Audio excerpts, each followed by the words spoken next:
দোকানে ঢুকবো না, তাহলে বন্ধ করে পাড়ায় ওগুলো নিয়ে আমি টাকা পয়সা দেওয়া বাড়িতে মিলাই নিচ্ছি। খাতা গাড়িতে আছে, আমার খাতা আছে গাড়িতে পড়ে যাচ্ছে।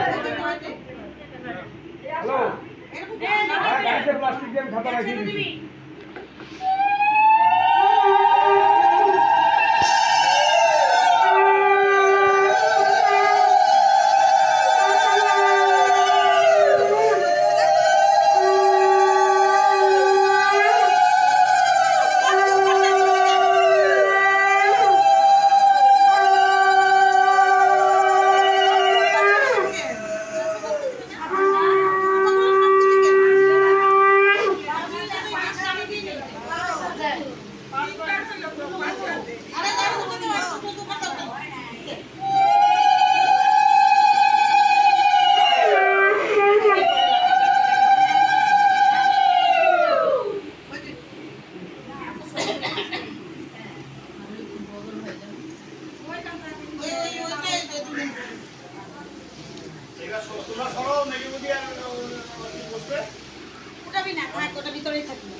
এটা তো বেল বাড়িতে ওম নমঃ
আস্তে আস্তে